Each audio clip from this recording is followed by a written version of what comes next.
Bismillahirrahmanirrahim. Assalamualaikum warahmatullahi wabarakatuh. Alhamdulillah. Alhamdulillahi rabbil alamin. Wassalatu wassalamu ala ashrafil anbiya'i wal mursalin wa ala alihi wa sahbihi ajma'in. Rabbi shrah li sadri wa yassir li amri wahlul 'uqdatam min lisani yafqahu qawli. Subhanaka la ilma lana illa ma 'allamtana innaka antal alimul hakim. Allahumma rabb Jibril wa Israfil wa Mikail fatiras samawati wal ard alimal ghaibi wasyahadah anta tahkumu baina ibadika fima kanu fihi yakhtalifun اهدنا اختلف فيه من الحق بإذنك إنك تهدي من تشاء إلى صراط مستقيم لا حول ولا قوة إلا بالله لا حول ولا قوة إلا بالله لا حول ولا قوة إلا بالله العلي العظيم أما بعد. Alhamdulillah, marilah kita memanjatkan kesyukuran kehadirat Allah masih lagi memberikan kepada kita peluang-peluang dalam kehidupan kita ini, dan peluang-peluang itu, nikmat-nikmat itu sebenarnya semakin hari semakin berkurangan di dalam kehidupan kita sendiri. Dan Nabi mengingatkan kita supaya merebut peluang-peluang tersebut, nikmat-nikmat tersebut sebelum datangnya perkara-perkara yang semakin hari semakin hilang, semakin hari semakin berkurangan. Ightanim khamsan qabla khamsin, lebutlah 5 perkara sebelum datangnya kepadamu 5 perkara. Syababaka qabla haramika, masa mudamu sebelum datang saat tuamu. Ini dah hilang dalam diri kita. Kita pun dah masuk 50-an, 60-an ya. Semakin hilang nikmat muda. Sihataka qabla saqamika, waktu sihatmu sebelum sampai datangnya waktu sakitmu. Penyakit-penyakit pun dah mula menghampiri kita. Yang berbagai, ada yang makan ubat itu, makan ubat ini dan sebagainya. Wa ghinaka qabla fakrika, saat kamu ada harta, saat kamu kaya sebelum datangnya saat fakir, saat miskin. Faraghaka qabla syughlika, waktu lapang sebelum datangnya waktu sibuk. Semakin lama semakin kita diuji, diberikan sedikit jawatan ya, kita pun semakin sibuk. Wa hayataka qabla mautika, dan yang paling penting ialah hidup kamu sebelum datangnya saat kematianmu. Ada nikmat yang masih kekal dan ada peluang-peluang yang juga semakin hilang daripada kita. Dan Nabi berpesan, wazdadu fa inna khairaz zadi taqwa, berbekallah kerana sebaik-baik bekal menuju Allah Subhanahu wa taala ialah bekalan takwa. Dan kita semua kullu nafsin za'iqatul maut, setiap daripada manusia itu pasti akan merasai mati. Dan Nabi mengingatkan juga kepada kita, iza matal insan inqata'a amaluhu illa min thalathah, bila matinya anak Adam, bila matinya insan, maka terputuslah amalannya kecuali 3 perkara. Dikatakan sebagai sadaqatun jariyah, wa ilmun yuntafa'u bih, wa waladun salihun yad'u lah.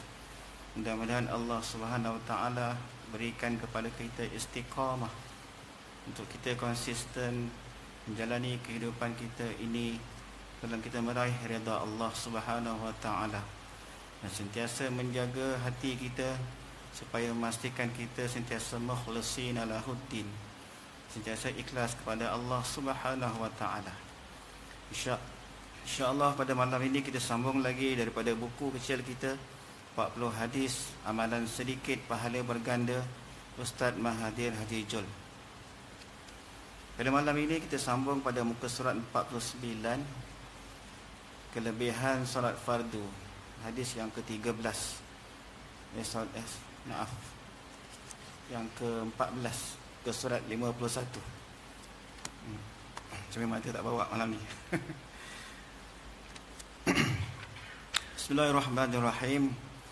An Abdullah bin Salam radhiyallahu an qala lamma qadima an-nabiy sallallahu alaihi wasallam al-Madinah in jafala an-nasu qibalahu wa qila qad qadima Rasulullah thalathan faji'tu fi an-nasi li anzura falamma tabayyanat wajhuhu araftu anna wajhahu laysa biwajhi kadzdzab fakana awwalu syai'in sami'tuhu takallama bihi an qala sallallahu alaihi wasallam ya ayyuhan nas afshus salam wa at'imut ta'am wasilul arham wa sallu bil laili wan nasun niyam tadkhuluna jannata bisalam. Maksud hadis ini ialah daripada an Abi Abdullah bin Salam radhiyallahu anhu, dia berkata tatkala datangnya sampainya Nabi sallallahu alaihi wasallam di Madinah in jafalan nasu qibalahu, maka manusia pun ramai-ramai menyambut baginda Nabi sallallahu alaihi wasallam. Tunggu, akhirnya saatnya tiba, Nabi sampai. Maka ramai manusia yang menunggu Nabi, menyambut kedatangan Nabi daripada Makkah ke Madinah. Wa qila, dan dikatakan qad qadima Rasulullah salatan, Nabi dah sampai, Rasulullah dah sampai, Rasulullah dah sampai. 3 kali mereka mencerit. Faji'tu fin nasi li anzura, aku pun pergilah di kalangan manusia yang berkumpul ramai itu untuk melihat Nabi. Falamma tabayyanat wajhuhu, maka ketika mana aku berpeluang melihat wajah baginda, araf wajhahu laisa biwajhi kadzdzab, aku mengetahui daripada wajah baginda itu sesungguhnya laisa biwajhi kadzdzab, wajah Nabi itu bukanlah wajah pendusta. Fakana awwalu syai'in sami'tuhu takallama bihi an qala sallallahu alaihi wasallam, dan awal-awal sesuatu yang aku dengar yang diucapkan oleh baginda Nabi sallallahu alaihi wasallam ketika mana baginda sampai ke Madinah. Ya ayyuhan nas, kata Nabi sallallahu alaihi wasallam, wahai manusia, afshus salam, sebarkan salam, wa at'imut ta'am, berilah makan, wasilul arham, sambunglah silaturahim, wasallu bil laili wan nasu niyam, dan dirikanlah solat pada waktu malam dalam keadaan manusia sedang tidur. Tadkhulul jannata bisalam, maka kamu akan masuk ke syurga dengan sejahtera. Cantik rimah di ujungnya dengan huruf mim. Afshus salam, mim di hujung kan. Wa at'imut ta'am, mim juga. Wasilul arham, wasallu bil laili wan nasun niyam, tadkhulul jannata bisalam. Bagaimana rima mim yang di hujung itu dalam hadis ini ya. 41 riwayat Imam Ahmad, Imam Tirmizi dan Imam Al-Hakim. Imam At-Tirmizi dan Imam Al-Hakim mensahihkannya dan dipersetujui oleh Imam Az-Zahabi. Dalam hadis ini beberapa perkara yang Nabi sebut. Ketika mana Nabi sampai ke kota Madinah, maka Nabi sebut, wahai manusia, afshus salam, sebarkanlah salam. Elok juga kalau kita sebut tentang salam ini, dikatakan salam itu ialah ucapan penghormatan.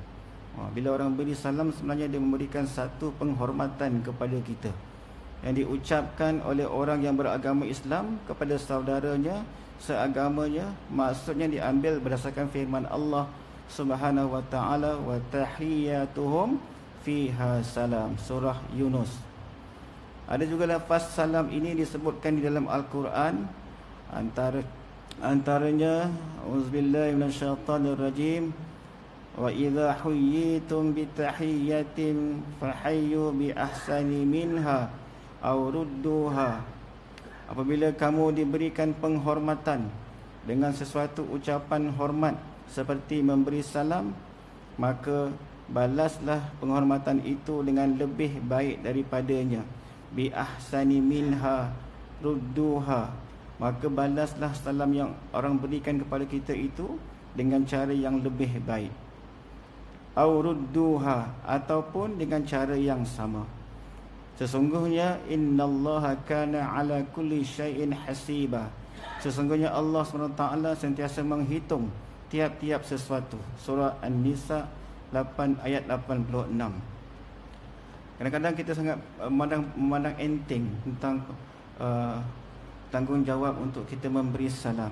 Bagaimana Nabi sampai daripada Makkah ke Madinah, macam mana Nabi nak mengenal masyarakat Madinah, macam mana Nabi nak membentuk masyarakat Madinah, bagaimana Nabi nak membangunkan masyarakat Madinah. Awal-awal sekali yang Nabi sebut dalam hadis, ketika mana sampai saja ke kota Madinah, afsyus salam, sebarkanlah salam di antara kamu. Ya? Kadang-kadang kita pergi ke petrol pump kan, kita isi minyak dan sebagainya. Dan ada orang bagi salam, Assalamualaikum kan. Kita pakai kopiah, kita pakai jubah kan, daripada surau terus pergi ke petrol pump kan, Assalamualaikum. Kita tengok Bangla bagi salam kan. Macam mana dia sangat menghargai, sangat menitik beratkan aspek memberi salam ni, afsyus salam. Saya pun kadang-kadang pagi-pagi sampai awal ke sekolah, ada program di sekolah-sekolah, ada program sekolah penyayang kan, mana ada pentadbir menyambut pelajar-pelajar di pintu pagar. Begitu juga dengan UBK, Unit Bimbingan dan Kaunseling pun duduk di pintu pagar menyambut pelajar.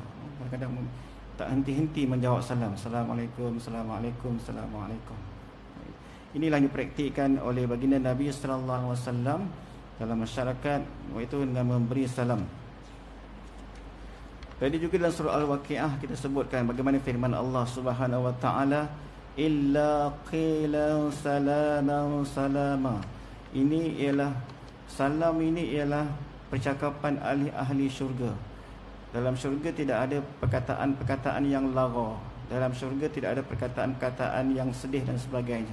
Tetapi dalam syurga illa qilan salaman salama.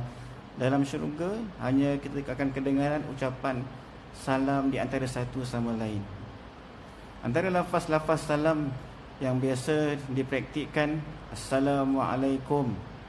Itu yang sama. Tadi Nabi bagi tahu, maka berilah salam dengan lebih baik. Bila Assalamualaikum, maka sebaik-baiknya kita jawab yang lebih baik, Waalaikumsalam warahmatullahi. Bila mana orang memberi Assalamualaikum warahmatullah, kita jawab lagi dengan lebih baik, Waalaikumsalam warahmatullahi wabarakatuh. Namun ada juga riwayat yang lain menyebut ada lagi tambahan. Nak tambah lagi apa? Assalamualaikum, Assalamualaikum warahmatullah, Assalamualaikum warahmatullahi wabarakatuh. Ada lagi juga riwayat hadis mengatakan, masukkan wa maghfiratuh wa ridwanahu. Assalamualaikum warahmatullahi wabarakatuh wa maghfiratuh wa ridwanahu. Namun dalam keadaan yang biasa, 3 sahaja, Assalamualaikum warahmatullahi wabarakatuh.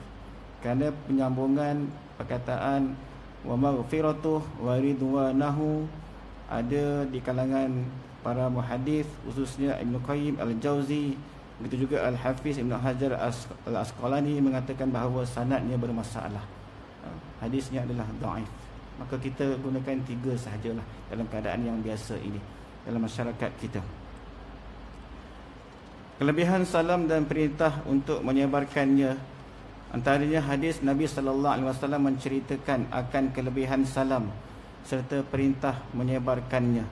Daripada Abdullah bin Amr bin Al-Ash radhiyallahu anhu berkata, anna rajulan sa'ala Nabi sallallahu alaihi wasallam ayul Islam khair, apakah Islam yang terbaik? Qal, kata Nabi, tat'imut ta'am, kamu memberi makan, wa taqra'us salam, kamu memberi salam, ala man arafta wa ala man lam ta'rif. kita memberi salam, berilah salam kepada orang yang kamu kenal ataupun kepada orang yang tidak kamu kenal. Ya. Kadang-kadang kita cenderung bagi salam hanya kepada orang yang kita kenal. Kadang-kadang dalam kehidupan kita ni, kita berinteraksi, kita berjumpa dengan ramai saudara-saudara si Islam kita, dan kita rasa berat untuk memberi salam kepada orang tersebut. Itu yang tadi yang kawan-kawan Bangla tadi kita tu, jumpa sama Muslim, nampak Muslim, yakin Muslim, mereka memberi salam. Sama ada kenal ataupun tidak. Dia bukan kenal kita pun, tapi atas dasar saudara si Islam nak praktikkan apa yang Nabi suruh, maka dia memberi salam. Afshus salam, sebarkan salam di kalangan kita umat Islam. Antara lain memberi maksud agar salam ini menjadi budaya dan doa sesama orang Islam, sama ada dikenali ataupun tidak. Assalamualaikum, selamat sejahtera ke atas kamu. Warahmatullah, diikuti dengan rahmat Allah. Wabarakatuh, diikuti dengan keberkatan daripada Allah. 3 perkara yang kita doakan bila mana kita bertemu dengan saudara-saudara Islam kita. Kita mendoakan keselamatan, kita mendoakan kerahmatan daripada Allah, dan kita mendoakan keberkatan kepada Allah Subhanahu wa taala. Daripada Abu Hurairah radhiyallahu an, Nabi sallallahu alaihi wasallam bersabda yang bermaksud, telah Allah Subhanahu wa taala cipta Adam dengan ciri-cirinya, iaitu dengan tingginya 60 hasta. Setelah Allah SWT menciptanya, Allah SWT berfirman, pergilah dan ucapkanlah salam kepada malaikat yang duduk itu, dan dengarkanlah baik-baik bacaan salam mereka kepadamu. Ketika mana selesainya, lengkapnya penciptaan Nabi Adam, maka Allah perintahkan kepada Adam, pergilah kepada malaikat, sekumpulan malaikat yang duduk itu, dan berilah salam kepada para malaikat tersebut, dan dengarkan baik-baik apa yang malaikat itu jawab kepada kamu, kerana fa innaha tahiyyataka wa tahiyyatu zurriyyatika, kerana ia adalah sebahagian salam kehormatan dan juga anak cucu keturunanmu. Sebab salam yang dijawab oleh malaikat itu nanti akan menjadi yang kamu akan gunakan di kalangan anak-anak Adam, sesama manusia. Apa kata Nabi Adam AS? Assalamualaikum kepada para malaikat. Maka para malaikat menjawab, Assalamualaikum warahmatullahi fazaduh warahmatullah.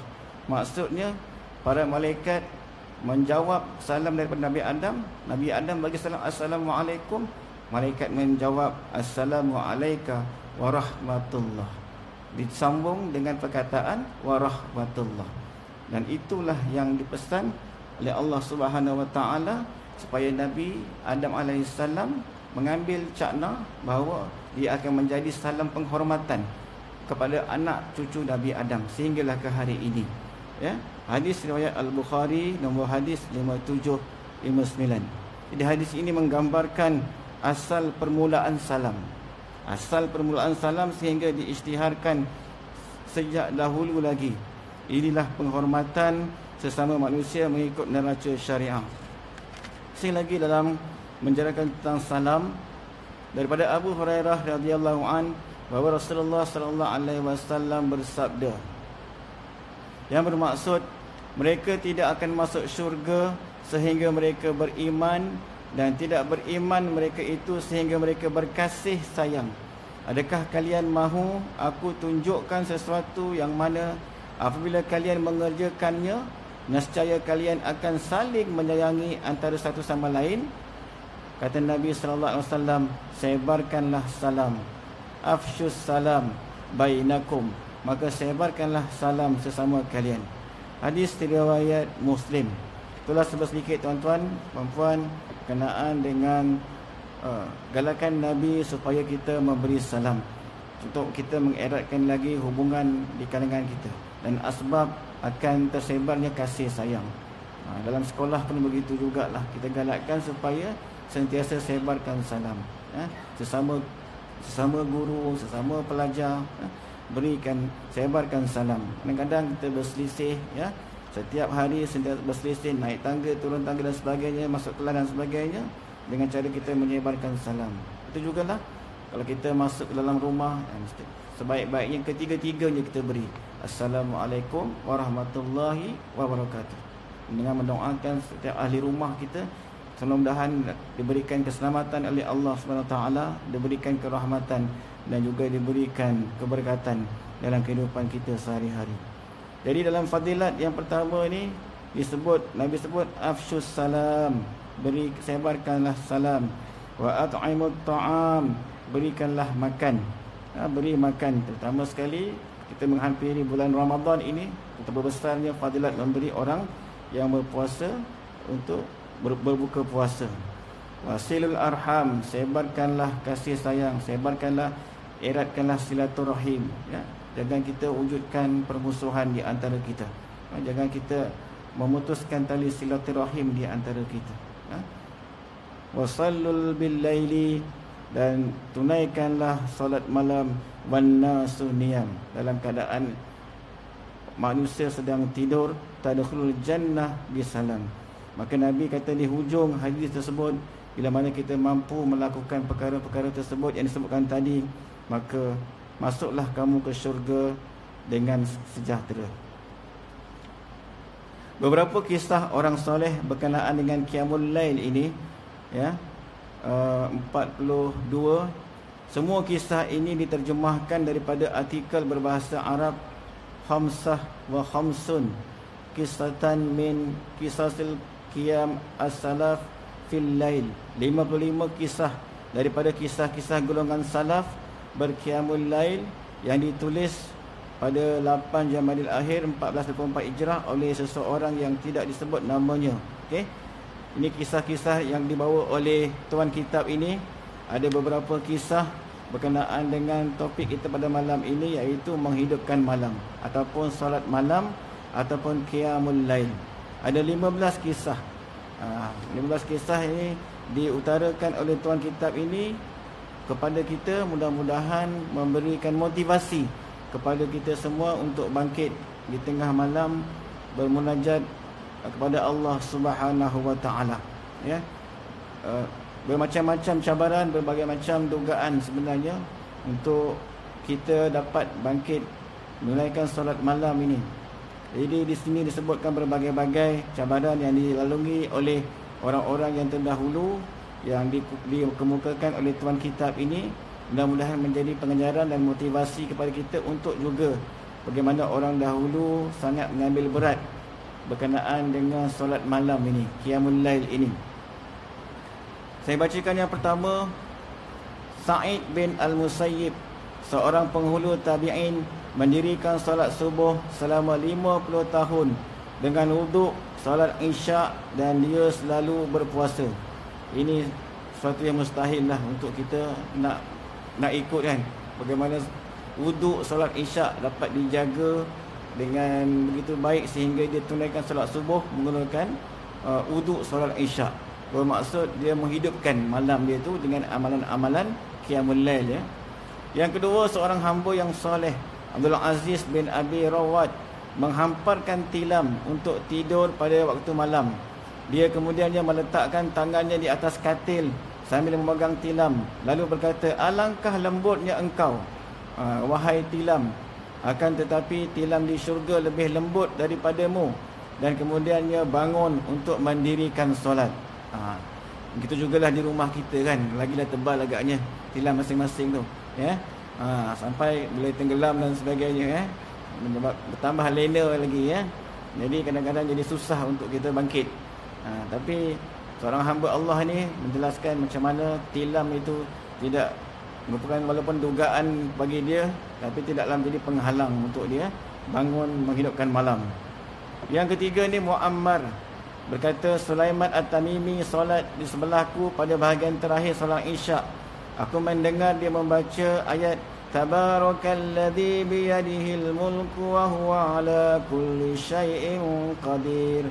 Maha berkat serta maha tinggilah kelebihan Tuhan yang menguasai pemerintahan dunia dan akhirat, dan memanglah dia maha kuasa atas tiap-tiap sesuatu. Sehingga sampai kepada ayat falamma ra'awhu zulfatan si'at wujuhul ladzina kafaru. Kemudian apabila datang kiamat, dan mereka melihat azab yang dijanjikan itu secara dekat, muramlah muka orang-orang yang kafir itu. Apa yang berlaku? Dia berulang-ulang kali membaca ayat-ayat tersebut sehingga jemaah masjid semakin berkurangan dan akhirnya semua balik. Aku juga balik ke rumahku. Ketika aku pergi semula ke masjid untuk azan subuh, Sulaiman At-Tamimi masih lagi berada di tempatnya seperti ketika aku meninggalkannya pada malam tadi. Ketika itu dia masih berdiri dan mengulang-ulang membaca ayat yang tidak lebih daripada ayat falamma ra'awhu zulfatan si'at wujuhul ladzina kafaru. Baca surah Tabarak ini daripada awal sampailah ayat yang dikatakan ayat 45 ini banyak disebutkan bagaimana keadaan orang kafir. Walilladzina kafaru bi rabbihim azabu jahannam wa bi'sal masir. Idza ulqu fiha sami'u laha shahiqan wa hiya tafur. Macam mana keadaan neraka yang menerima orang-orang kafir ini. Bila dibaca seperti Sulaiman At-Tamimi ini sampailah ayat falamma ra'awhu zulfatan si'at wujuhul ladzina kafaru. Dia ulang menunjukkan ketakutan dia kepada Allah Subhanahu Wa Taala bila dia baca ayat dan dia faham daripada surah Tabarakalladzi ini. Menyebabkan dia bangkit menghidupkan malam-malamnya dengan amal-amal soleh. Yang keempat, isteri Masruq bin Al-Ajda'. 47 ulama dalam kalangan tabi'in berguru dengan Sayyidina Ali. Aisyah ibn Mas'ud dilahirkan pada tahun 1 Hijrah dan meninggal pada tahun 63 Hijrah. Dia berkata, demi Allah, tidaklah Masruq bangun malam daripada malam-malam yang ada melainkan betisnya akan bengkak kerana lama berdiri qiyamul lail. Jika dia berdiri lama dan berasa penat, dia akan berqiyamul lail dengan cara duduk. Dia tidak pernah meninggalkan solat. Apabila telah selesai menunaikan solat, dia akan pergi ke tempat tidurnya seperti seekor unta pergi ke kandangnya. Kita ambil yang terakhir, yang kelima. Ini saya bacakan sahaja kisah-kisah orang-orang terdahulu bagaimana dia menghadapi dugaan-dugaan untuk bangun malam, tapi mereka berjaya menghadapi dugaan-dugaan itu dengan menghidupkan malam-malam mereka bermunajat, bertakarub kepada Allah Subhanahu Wa Taala. Yang kelima, As-Sari As-Saqti. Jika waktu malam datang, dia akan bangun dan solat sehingga mendorongnya untuk menangis pada waktu malam. Dia kemudiannya menangis lagi dan menangis lagi. Apabila berasa letih, dia semakin kuat menangis. Agaknya kita pun dah lama tak menangis, mengadu kepada Allah Subhanahu Wa Taala. Nak senang ajak kita ni menangis bila kita teringat arwah mak kita, arwah ayah kita, maka kita cepat nak menangis. Kita rasa sedih sebab. Tapi kita kadang-kadang terlupa dan dosa-dosa kita kepada Allah Subhanahu Wa Taala yang sepatutnya kita menangis, memohon ampun, beristighfar, bertaubat kepada Allah Subhanahu Wa Taala. Panduan beramal. Saya tak bacalah sampai yang kehabis. Ada 15 kisah-kisah yang diutarakan oleh Ustaz Mahathir Haji Jol ini berkenaan dengan orang-orang terdahulu, bagaimana mereka, dugaan-dugaan mereka untuk bangkit di tengah malam tidak menghalang mereka untuk bangun.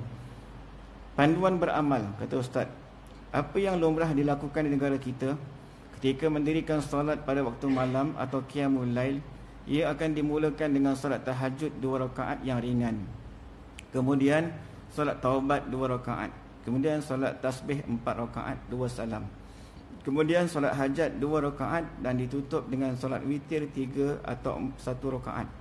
Tertib begini, kata tuan kitab, sangat baik sekali.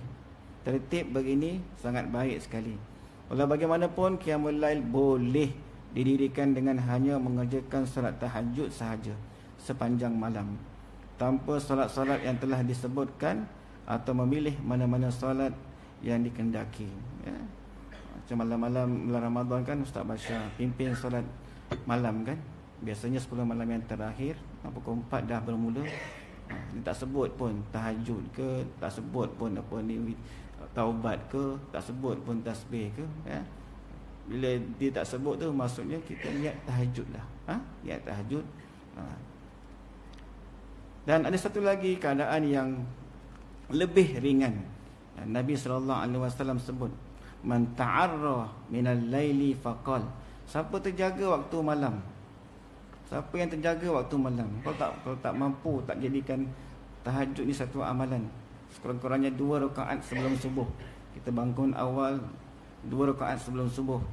Ada hadis lagi lebih ringan lagi yang menyebutkan, man ta'arra minal laili faqal. Siapa yang terjaga daripada waktu malam dia sebut 4 perkara. Ini pun dah biasa kita dengar dalam YouTube dan sebagainya. Siapa yang terjaga waktu malam, jangan lepaskan peluang ini. Kalaulah ini merupakan kali pertama kita mendengar hadis ni, kalau boleh jadikanlah dia amalan kita bermula pada malam ini. Man ta'arra minal laili, siapa terjaga waktu malam, faqala, dan dia menyebut 4 perkara. La ilaha illallah wahdahu la syarikalah. Biasa kita baca lepas solat, lahul mulku wa lahul hamdu wa huwa ala kulli syai'in qadir. 2. Ya. Subhanallah walhamdulillah wa la ilaha illallah wallahu akbar. Subhanallah tasbih, alhamdulillah hamdalah, wa la ilaha illallah wallahu akbar tahlil, la haula wala quwata illa billah. 4 perkara. Kata Nabi, siapa yang terjaga waktu malam, kalau mulai malam ni kita nak bangun, terjaga nak pergi solat subuh, terjaga, pertama kali kita sebut la ilaha illallah wahdahu la syarikalah, lahul mulku wa lahul hamdu wa huwa ala kulli syai'in qadir. Baca tasbih, subhanallah walhamdulillah wa la ilaha illallah wallahu akbar. Allahumma ghfirli, sambung, Allahumma ghfirli. Apa yang kita minta dalam kehidupan kita ni yang paling utama sekali, keampunan Allah. Allahumma ghfirli, ya Allah ampunkan aku. Buka saja mata, terjaga daripada tidur, ya, kita sebut 4 perkara ni. Apa kebaikannya, apa kelebihannya, fadilat yang Allah Subhanahu Wa Taala berikan melalui hadis Nabi sallallahu alaihi wasallam. Maka Nabi kata, siapa yang sebut 4 perkara ini diikuti dengan Allahumma ghfirli, maka Allah ampunkan dosa dia. Jika dia ada doa-doa yang lain daripada hajat-hajatnya, Allah akan perkenankan segala hajat-hajatnya. Kita elok juga kalau kita sampaikan kepada anak-anak kita. Kadang-kadang berada di pusat pengajian tinggi, mereka tension, mereka kadang-kadang kita pesan jangan lupa tahajud, jangan lupa duha, tapi sampaikan juga hadis ni kepada mereka. Kadang-kadang mereka tak mampu nak tahajud 2 rakaat sekalipun. Sekurang-kurangnya bila mereka terjaga waktu subuh, waktu malam, maka bacalah 4 perkara ini. La ilaha illallah wahdahu la syarikalah.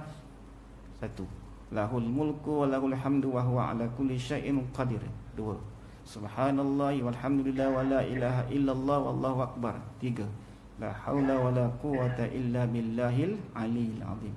Diikuti dengan bacalah yang paling utama dalam kehidupan kita yang kita nak minta, ialah Allahumma ghfirli, ya Allah ampunkanlah aku. Dan teruskanlah dengan banyak hajat-hajat yang kita ingin mohon kepada Allah Ta'ala. Tadi cikgu kita mesej kita, tak boleh datang ke sekolah kerana sakit, kerana anak sakit. Jadi banyak sebenarnya doa-doa yang kita nak mohon kepada Allah SWT, ya. Jiran kita sakit, ya, kawan kita sakit, kan. Masa tu kita teringat, maka kita doakan untuk mereka. Dan kata Nabi lagi, kalau dia berwuduk dan dia mendirikan solat, maka solatnya diterima oleh Allah Subhanahu Wa Taala. Ini dah paling ringan yang Nabi SAW jelaskan kepada kita. Bila kita terjaga pada waktu malam, sekurang-kurangnya kita sebut 4 perkara ini. La ilaha illallah wahdahu la syarikalah, lahul mulku wa lahul hamdu wa huwa ala kulli syai'in qadir.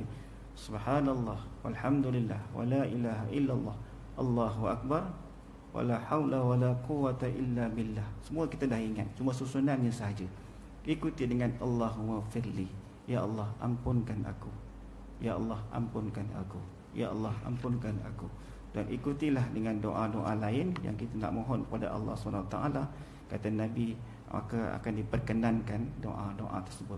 Jika dia berwuduk selepas itu, ada kekuatan nak berwuduk, ada kekuatan nak dirikan solat tahajud, maka solatnya diterima oleh Allah Subhanahu Wa Taala.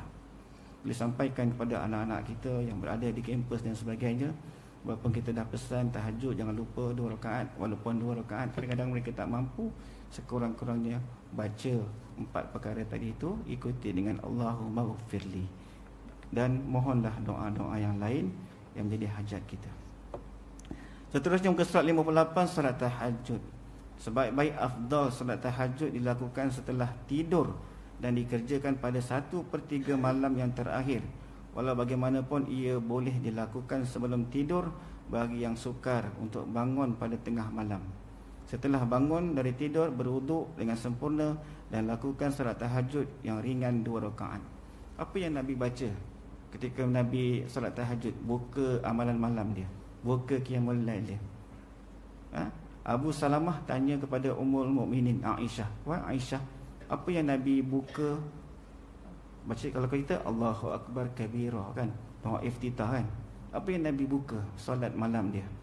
Maka Aisyah memberitahu Nabi membaca Allahumma rabba Jibril wa Israfil wa Mikail fatiras samawati wal ard alimal ghaibi wasyahadah anta tahkumu baina ibadika fima kanu fihi yakhtalifun ihdini lima ikhtulifa fihi minal haqqi biiznik innaka tahdi man tasha'u ila siratil mustaqim.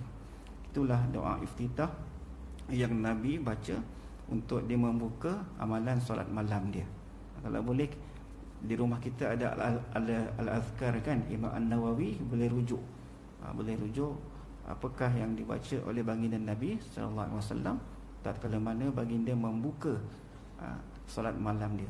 Salli sunat tahajud raka'atain lillahi ta'ala. Apa yang kita baca selepas itu? Sebelum kita baca Fatihah, sebelum kita baca surah, macam Nabi baca Allahumma rabba Jibril, wahai Tuhan, Tuhan Jibril, wa Mikail wa Israfil, fatiras samawati wal ard, yang menciptakan langit dan bumi, alimul ghaibi wasyahadah, yang mengetahui yang ghaib dan yang nyata, anta tahkumu baina ibadika fima kanu fihi yakhtalifun, engkaulah hakim ya, yang menghukum, yang menjadi penghukum, yang menjadi penilai kepada hamba-hambamu yang bertelingkah. Setiap hari orang bertelingkah kan, sama ada dari segi agama, dari segi kehidupan, dari segi isu dan sebagainya. Setiap hari orang berselisih pendapat kan. Jadi kita minta dengan Allah SWT, ihdini lima ikhtulifa fihi minal haqqi biiznik. Ya Allah, tunjukkanlah aku, hidayahkanlah aku mana jalan yang benar di antara yang mereka selisihkan itu, yang mereka berdebat itu dan sebagainya dalam kehidupan ini. InsyaAllah. Azan sekejap.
Baik, Alhamdulillah, fokus kita pada malam ini berkenaan dengan fadilah solat malam ataupun qiyamul lail, ya.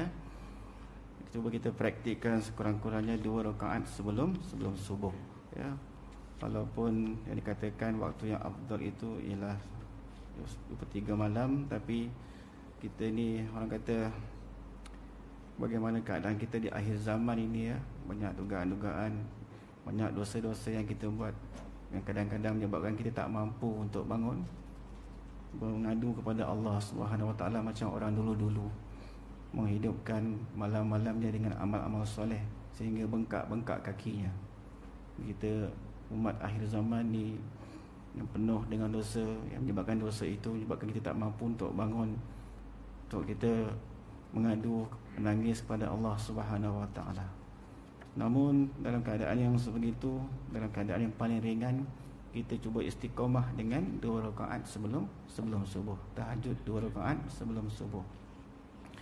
Dan tadi dia sebut bila kita terjaga sahaja, maka kalau boleh kita praktikkanlah, ya. Hadis Bukhari tadi, man ta'arra minal laili faqal, bila terjaga sahaja daripada tidur waktu malam, kita sebut dahulu la ilaha illallah wahdahu la syarikalah lahul mulku wa lahul hamdu wa huwa ala kulli syai'in qadir, subhanallah walhamdulillah wa la ilaha illallah wallahu akbar wa la haula wa la quwwata illa billah.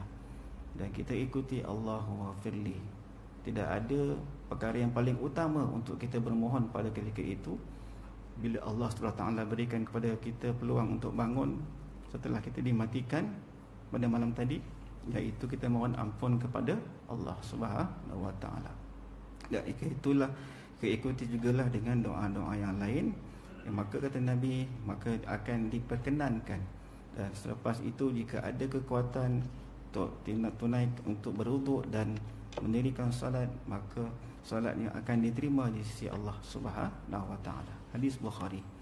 Begitu juga dengan kita nak perbaiki solat malam kita, walaupun hanya 2 rakaat, dan apa yang dibaca oleh Nabi SAW ketika malam dia mula-mula nak memulakan solat malamnya, maka ditanya oleh Abu Salamah rahsia tersebut kepada Ummul Mukminin, pada Aisyah, isteri baginda.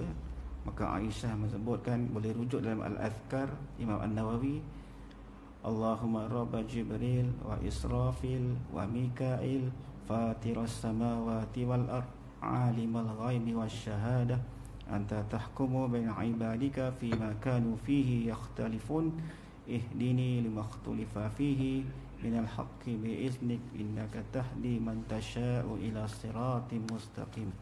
Mohon pada Allah SWT agar Allah SWT beri hidayah, petunjuk kepada kita untuk kita mengenal mana yang baik, mana yang salah dalam kehidupan kita ini. Dalam kehidupan kita ini, hari-hari manusia sentiasa mempertikaikan mana yang betul, mana yang salah, dan kadang-kadang kita pun jadi keliru. Kita memunajat pada Allah SWT supaya Allah SWT lorongkan kita, hidayahkan kita, memberi kita petunjuk untuk kita ikut jalan yang betul. Mana yang hak kita ikut, mana yang batil kita jauhi dalam kehidupan kita. Berkat kita ni menghidupkan solat malam walaupun hanya 2 rakaat dalam kehidupan kita sehari-hari.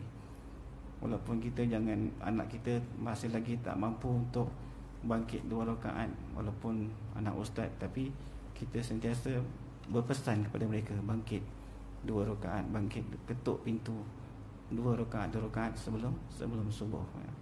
Dan mudah-mudahan itu saja yang kita nak sebut pada malam ini tentang kelebihan solat malam, insya-Allah, ya. Allahu a'lam bissawab. Aqulu qawli hadza wa astaghfirullahal azim li wa lakum. Subhanakallahumma wa bihamdik asyhadu an la ilaha illa anta astaghfiruka wa atubu ilaik. Bismillahirrahmanirrahim. Wal 'asr innal insana lafi khusr illa alladzina amanu wa 'amilus shalihat wa tawassaw bil haqqi wa tawassaw bis sabr. Billahi taufiq wal hidayah. Assalamualaikum warahmatullahi wabarakatuh. Untuk anak-anak yang SPM sekarang sedang berlangsung ujian bertutur, ya, bahasa Melayu sampai hari Khamis, ya. Untuk makluman, anak-anak SPM yang calon-calon SPM ni dah keluar arahan daripada KPM, Kementerian Pendidikan Malaysia, Mana-mana anak yang COVID-19 dia tak boleh kuarantin lagi di rumah. Maksudnya bila dia ada exam, sama ada ujian bertutur ke bahasa Melayu ke bertutur bahasa Inggeris ke, nanti ada listening ujian mendengar bahasa Melayu bahasa Inggeris ke, dan 30 hari bulan tu dah ujian bertulis SPM, maka dia kena hadir ke sekolah dan dia akan ditempatkan di bilik isolasi dan dia akan diberikan tandas khas untuk dia. Dah habis exam dia terus kena balik ke rumah. Jadi tak boleh lagi anak yang COVID SPM ni duduk di rumah dengan harapan ada lagi SPM kedua, SPM ketiga macam sebelum ni kan. Untuk yang khas untuk anak-anak COVID tak ada lagi dah. Itu untuk makluman lah. Kalau takut tak sampai maklumat tersebut kepada sidang hadirin sekalian. Sekian. Assalamualaikum warahmatullahi wabarakatuh.